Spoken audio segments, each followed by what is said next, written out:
জাগরণে Bangladesh. Please subscribe our channel.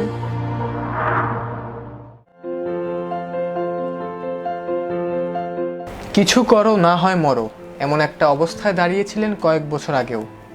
চারুকলা থেকে স্নাতক পাশ করার পর পরিবার বিয়ে দিতে চেয়েছিল, কিন্তু নিজের আলাদা একটা পরিচয় তো বানাতে হবে, স্বপ্ন তো পূরণ করতে হবে। তাই পরিবারের কাছ থেকে 1 বছর সময় চাইলেন বললে ভুল বলা হবে, বলা ভালো, ভিক্ষা করে 1টা বছর নিলেন। কোনো পুঁজি ছিল না ব্যবসায়িক কোনো পূর্ব অভিজ্ঞতা। কেবল নিজের ভাগ্যটা পরীক্ষা করার আগে বিয়ে হয়ে যাওয়ার ভয় পেতেন। যাত্রা শুরু করেছিলেন মোটে 5,000 রুপি নিয়ে, সেখান থেকে বানিয়েছেন 50 কোটি রুপির সাম্রাজ্য। পরিশ্রম দিয়ে তিনি এখন সফল। তিনি হলেন সুপ্রিয়া সাবু। মাত্র 22 বছর বয়সে সুপ্রিয়া নিজের বিজ্ঞাপনী সংস্থা খুলেছেন।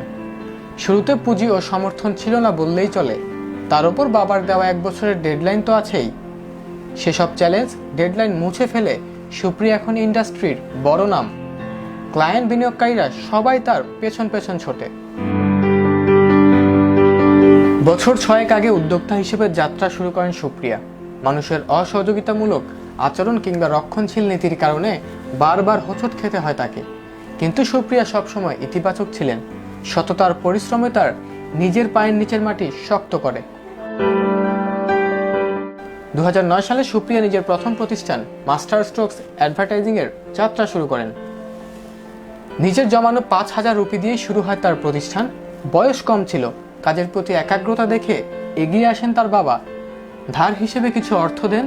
এরপর শুরু হলো সুপ্রিয়ার আসল লড়াই। সুপ্রিয়ার বড় গুণ হলো তিনি ক্লায়েন্টরা কি চায় সেটা ধরতে পারেন, তাদের সাথে সমঝোতা করতে পারেন। ফলে তার সব বড় টেন্ডার আসা শুরু হলো। প্রতিষ্ঠানটির অভিনব সব আইডিয়াতে মুগ্ধ হলো বিনিয়োগকারীরা। একই সাথে নিজেদের কর্মীদের কাজ করার জন্য দারুণ পরিবেশ সৃষ্টি করলেন। কাজের প্রতি সুপ্রিয়ার নিষ্ঠা দেখে বড় বড় ক্লায়েন্টরা আসা শুরু করলো। সরকারি ও বেসরকারি খাতে ন্যাশনাল সিকিউরিটি গার্ডস, INSA, নিপসকম, Hitachi, Samsung, Bayer, Atlas cycle, Rathi স্টিলের মতো প্রতিষ্ঠান সংযুক্ত হলো তাদের সাথে।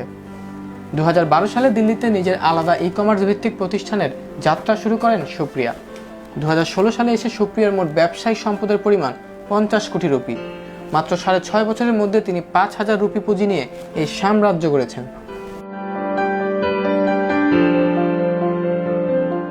মনোযোগ, সততা আর পরিশ্রম থাকলে কি না হয়। আজকের দিনে কেবল নারীই নয়, তরুণ উদ্যোক্তাদের জন্য তিনি এক আদর্শের নাম। সুপ্রিয়া বলেন, আমি শুধু একজন স্বাধীন নারী হতে চেয়েছিলাম, যে কিনা নিজের ভরণ পোষণের দায়ভার নিজেই নিতে পারে, নিজের বিল নিজেই দিতে পারে। আমি সেটা হতে পেরেছি। আরমান হাসান, রাজ TV. You are watching Raj TV, জাগরণে Bangladesh. Please subscribe our channel.